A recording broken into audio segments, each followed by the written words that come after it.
Welcome to the Heartbeat for Hire podcast. I'm your host, Lyndsay Dowd.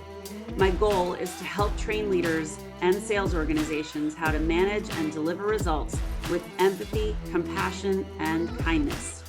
Let's get started.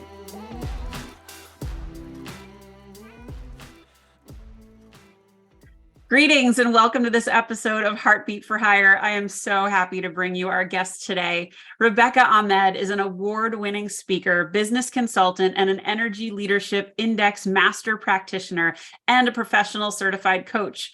Her deep real-world experience or expertise derives from a decade plus spent as an HR leader at 3 of the largest casino and resort chains worldwide. During her tenure as a people services leader in hospitality, Rebecca is most notable for helping to guide executives through the $2.8 billion merger and acquisition to Boyd Gaming Corporation and Penn National Gaming. At Pinnacle Entertainment, she led the team's HR operations and HR technology integration for approximately 16,000 team members. Caesars Entertainment retained Rebecca as their new Chief Energy Officer in 2021. Rebecca was born and raised in Las Vegas, Nevada. She's the oldest of 9 children and thus began her people management career quite early in life. Rebecca, welcome. So happy to have you. Thank you so much. Thank you for having me. I'm excited to be here. It's my pleasure. Would you do us the honor of sharing a little bit of your background and how you got to where you are now? Absolutely. I mean, you shared a lot, so thank you so much. As you said, I come from HR, so opened up the Cosmopolitan of Las Vegas, Encore Las Vegas, and then continued on working primarily in hospitality until we did that huge M&A, as you shared. And I really took a step back and thought, what do I want to do next? I have this opportunity to just kind of start fresh. And I asked a lot of people going through this transition, what is one word you would explain about me? And I kept hearing energy, energy, energy, energy. And as you can tell, I come with a lot of energy. And so I really leaned into that. And I jumped into IPEC and did a year-long certification and started coaching and got my PCC. So I've been working with, clients for over 500 hours now. And I've really just leaned into helping organizations create a motivational workplace culture by understanding their energy, whether it's on an individual basis, on a team basis, or within the entire organization. And making the shifts is just so much fun because it empowers organizations to move forward, especially as we have this changing landscape that we've all been experiencing these last few years. I would love you to share some of your observations. I mean, I'm seeing a paradigm shift in the way that we're talking about culture, the way that we're talking about leadership, but I'm super interested in your perspective. Yeah, so it really depends on where people are with their journey within their organization and what they're attracting. So I work a lot with organizations who attract Gen Z, and this is a completely different generation coming into the mix, right? So if your organization has a lot of Gen Z, you're going to see this transition faster than if you're not, right? That's just a natural progression of the different generations. But What I'm seeing is communication around DEIA and values. Everything is values driven. And this is such a shift because it's really about creating that alignment between the individual and the organization, which has been needed to be done, but it's starting to really become a non-negotiable. And it's really exciting for practitioners such as yourself and me who get in there and really see this come to light. It's so refreshing. And I think you're right. It's been so needed. We saw in the great hiatus, otherwise known as the pandemic, there was this demand for change. There was this, people were fed up. They weren't going to put up with this crappy style of leadership anymore. And, leaders have really been forced to hone what I call power skills, not soft skills. So you work with a lot of leaders. What are some of the best examples of leadership you've seen? Oh my goodness, I've seen so many. In hospitality, we call them magical moments. So you not only make these magical moments for your guests who are coming for their first time, maybe on a honeymoon or a trip to Las Vegas or traveling the world, but we do this with our employees too. Because when you empower them and get them excited and create magical moments within their workplace, they deliver that to their client. This is all energy just continuously growing in a positive light. So I think, when you talk about leaders, and I really like to tell leaders, I want to give them a hug when people say, oh, leadership has been crappy because they haven't been provided the tools. Right. We have not shifted. Yeah, we haven't shifted that role. I know as a leader myself, if I didn't have the leadership who invested in me reading books, taking trainings, having crucial conversations, continuously fostering an environment of growth, I wouldn't be the leader that I am today. And I definitely can look back and say, whoo, Rebecca, that was not your best leadership moment because you didn't go through that yet. And so I think that's the shift, Lyndsay, we're seeing is that people are finally investing in what does it mean to be a leader? And the next shift needs to be, how do we start pulling back those duties, the to-do lists on leadership so they can lead? Yeah. This is where that paradigm is. When you ask somebody where strategy is and they tell you they do strategy in their sleep or the shower, that should not be the answer. Right. Because they're doing too much and they're not getting to really hone in on those skills. And so that's what I think is really exciting is if you do want to jump into leadership now, you shouldn't be just left to like fend for yourself. There's so much out there to really provide you support. I love that. And I think I always say, you can't be what you can't see. And if you've never had a great leader, you don't know what that looks like. So, I constantly am saying, all of the best athletes, all of the best, vocalists, all of the best, really anybody at their craft who wants to get better hires a coach or they take training. And for those leaders that have been doing it this way for 20 years with reasonable success, what's your advice to them? Get curious, right? Start asking questions so you can see different perspectives and ways you can really seek to learn and grow. That's always my first recommendation is lead with that curiosity, because then you start just like everything starts becoming a question, right?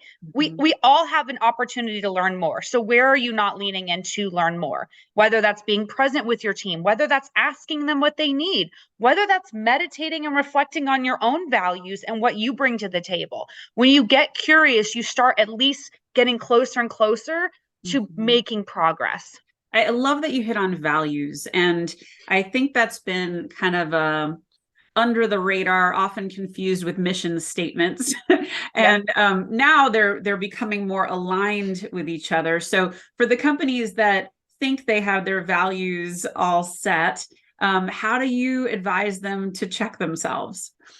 Yeah, always do an assessment, right? Know where you are before you can move forward. So are your values actually reflective of your culture?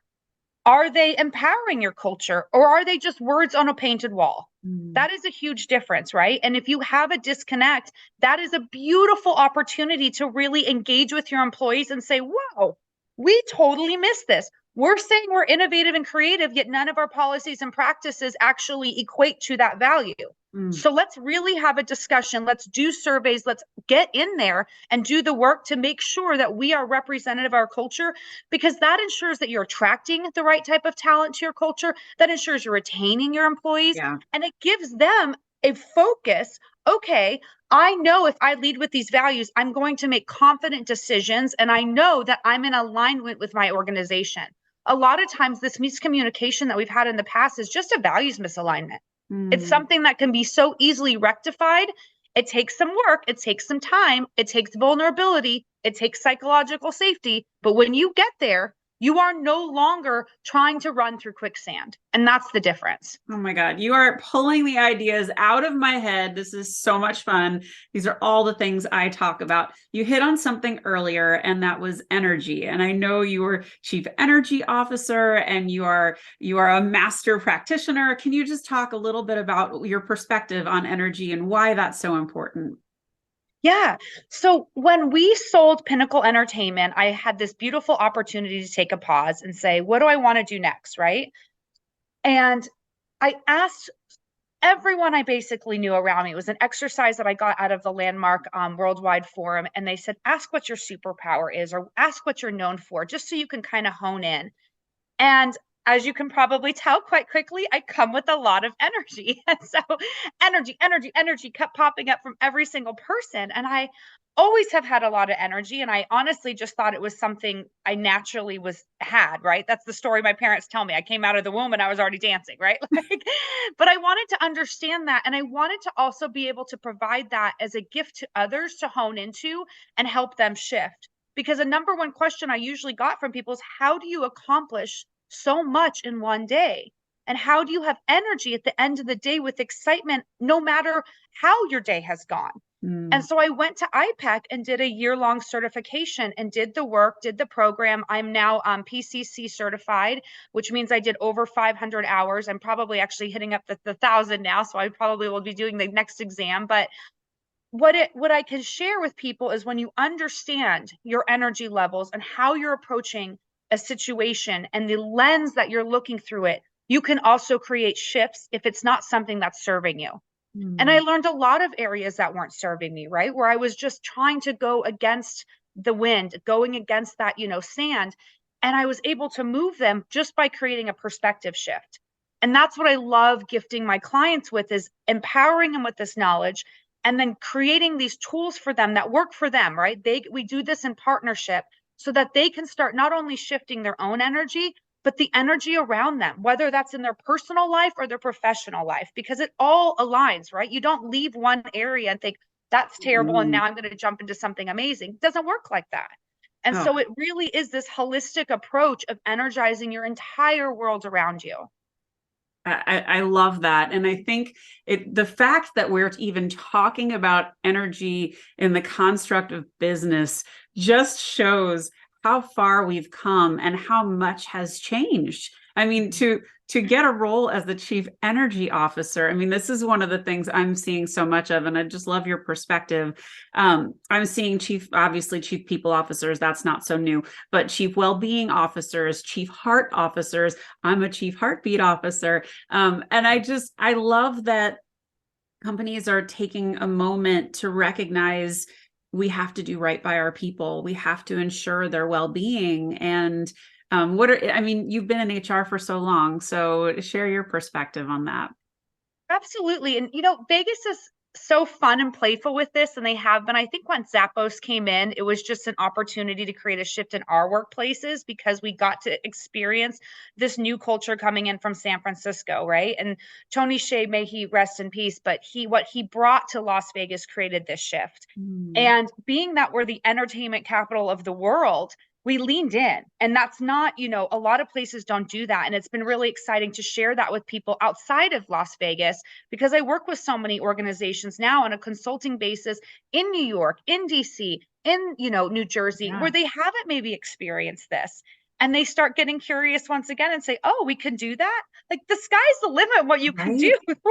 We hold ourselves back more than anything. I mean, I've been to Vegas over 50 times with conferences. I mean, I think at one point I was going 5 times in 1 year. So I've certainly been there, but that is not the first thing I think of when I think of Vegas. So I love that you guys took that, own it, run with it. And now you're at really the forefront of how people are thinking about their companies. And I love that you leaned into that. I think it's so, so important.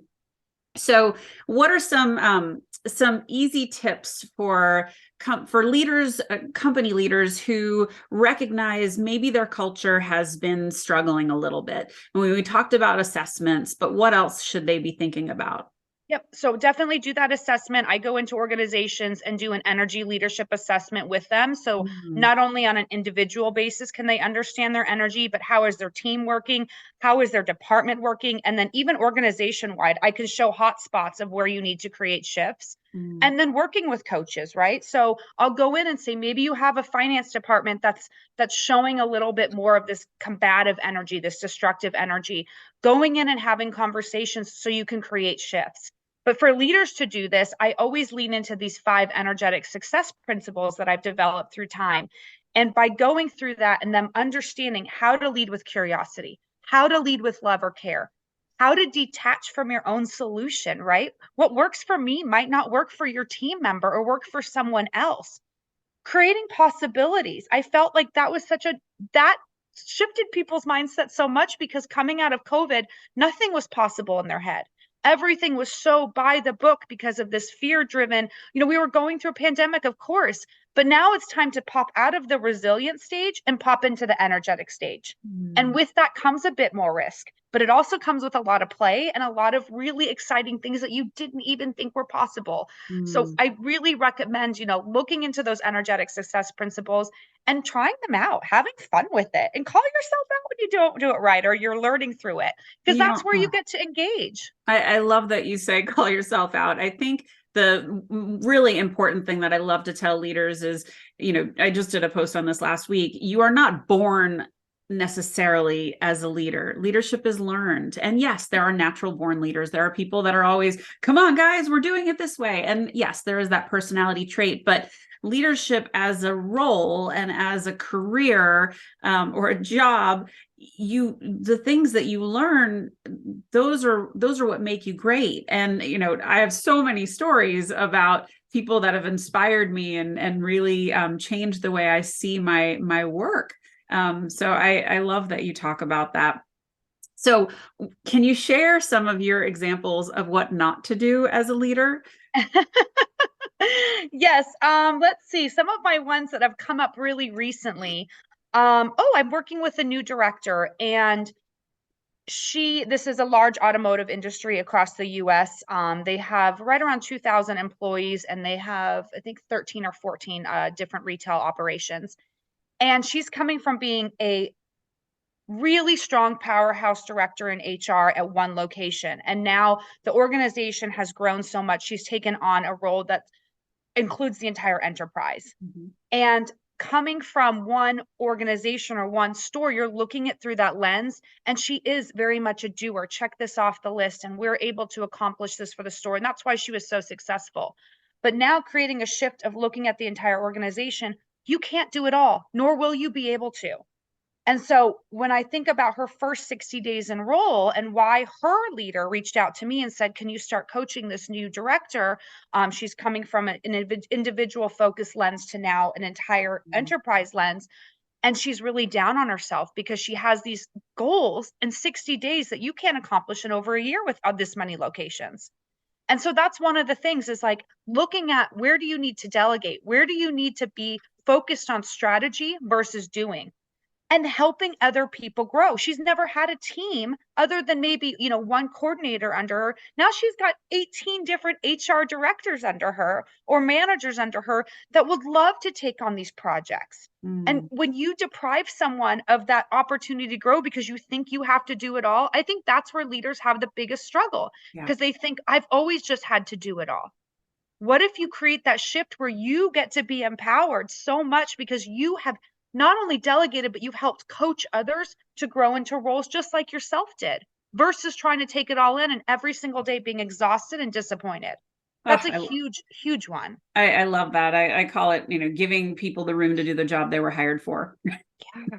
and honoring that, giving them space. Yeah. Giving yourself that room to do the job you were hired for.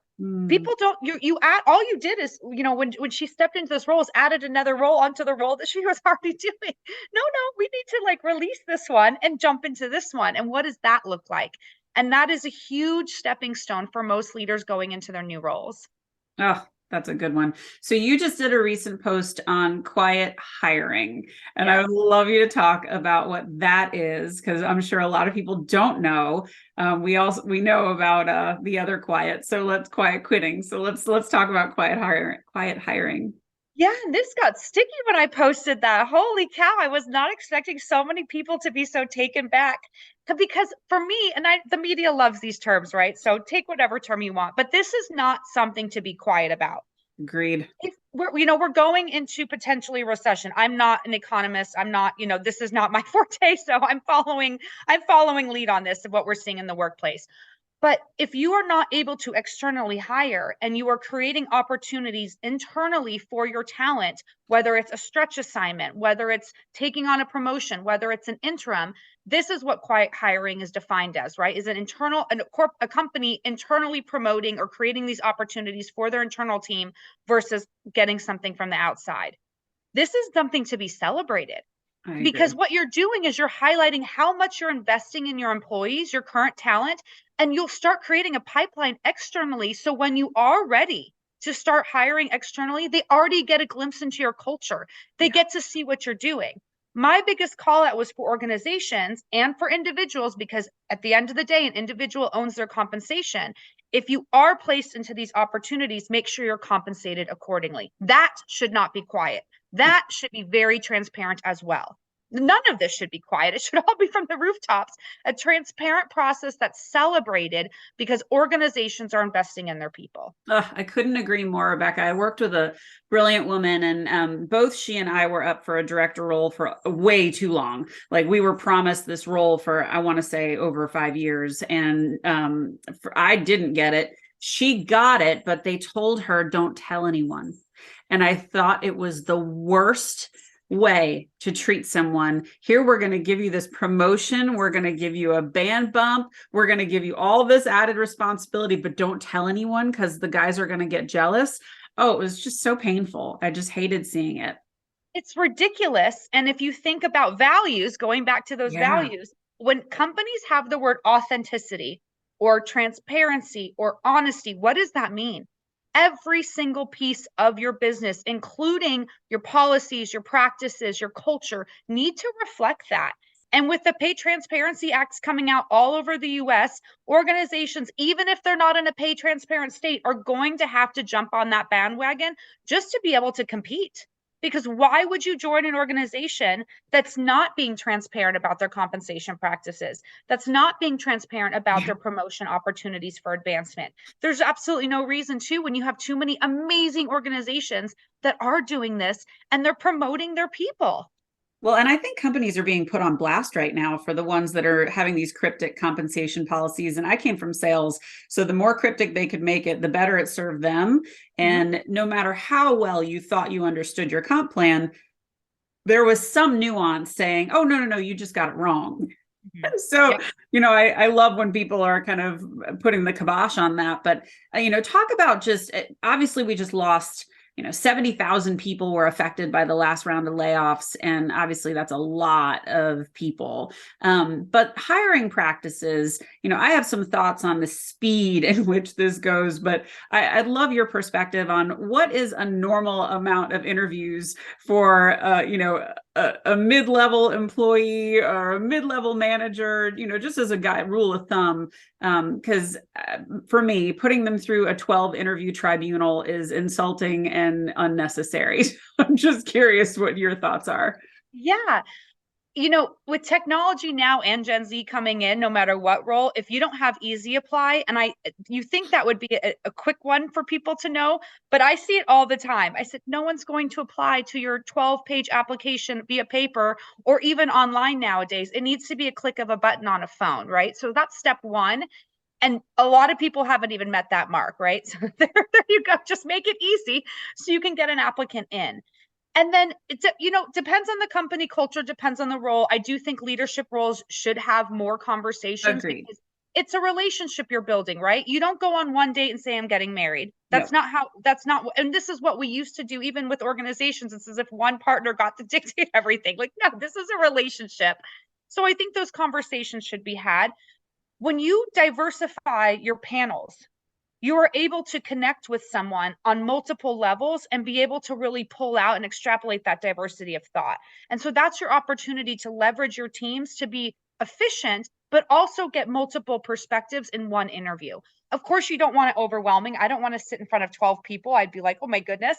But 4 or 5 people or a day of interacting with various leaders, whether it's in person, whether it's virtual, it's going to give you a good perspective, especially if your organization is set up for success, if your values are defined, if you have criteria on how you're evaluating your candidates, asking for concrete examples.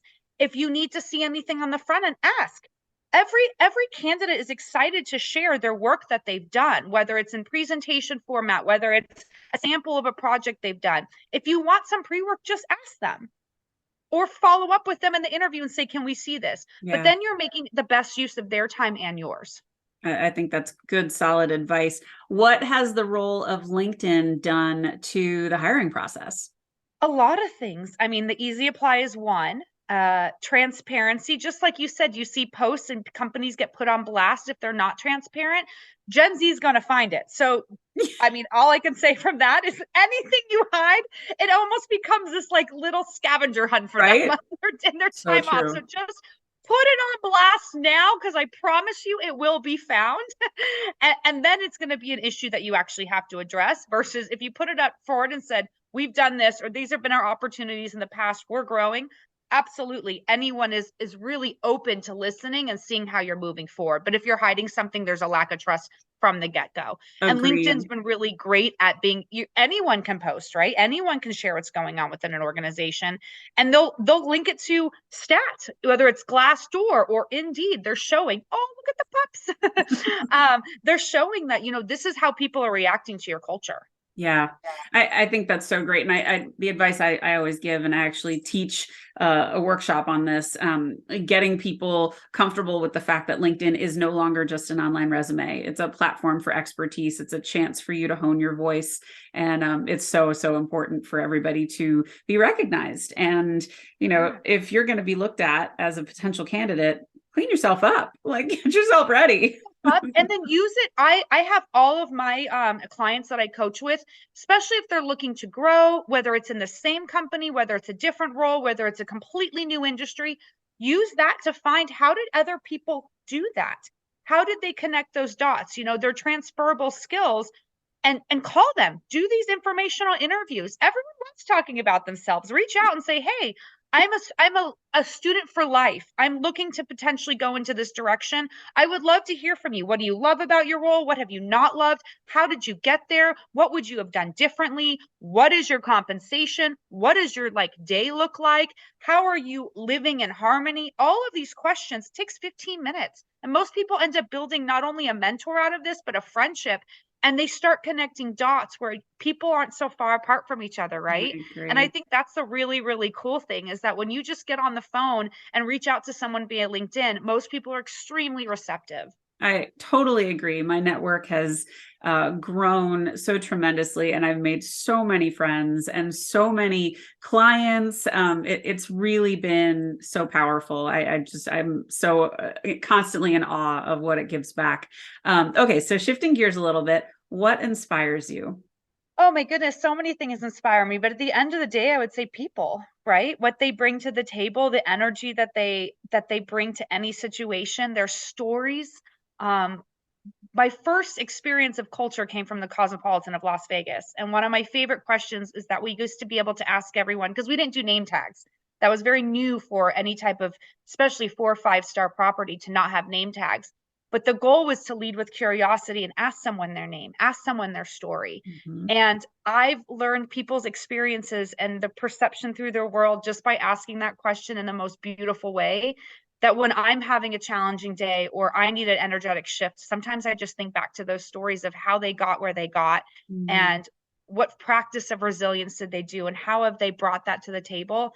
That inspires me every single day to do the work that I do, to have the conversations that I have. It's like wearing a warm blanket. You just described the podcast. Well done. So, okay, one more good one for you. What would you like your legacy to be? I would say the energetic impact that I bring, I would like that legacy left. I love seeing when I've dropped energy in a place, and then that's blossomed, right? And that energy continues to foster and grow. And that 100% is what it tells me. I know I've done my job and I've created an impact, because that impact is continuing to grow even without me. So that would be my answer. Oh, I love that. And you're already well on your way. Rebecca, how do people find you? Yeah, so my organization's called Energetic Impact. So you just go to my website, www.energeticimpact.com. I'm on LinkedIn, so I consistently share there, and on TikTok and on Instagram. So I've been working with a really fun new marketing team out of Boston who's getting me up to speed on all those things too, which has been really fun. And then, of course, I have a book coming out. And so working on that with McGraw-Hill. Super excited to have an amazing publisher supporting me behind this. It's all about energy at work, and that will be releasing in October for pre-sales, and then of course in spring 2024 when we get it all done and published. I cannot wait to read this book, and I will be rooting for you. And we're already connected on LinkedIn, so I can't wait to see more. You've been such a great guest. I could have gone on for about 3 more hours because you've done all the topics near and dear to my heart. Thank you so much for being on the show. You're welcome. Thank you so much. And thank you for sharing your energy. Oh, it's my pleasure. Stay tuned for more episodes of Heartbeat for Hire. Thanks, everyone. Have a great day. Thanks for listening to Heartbeat for Hire. If you like what you hear, I'd love it if you'd subscribe and leave a 5-star review. To keep the conversation going, you can find me on Insta or at LinkedIn at Lyndsay Dowd, H4H, or you can reach me at my website, heartbeatforhire.com. Thanks so much. Have a great day.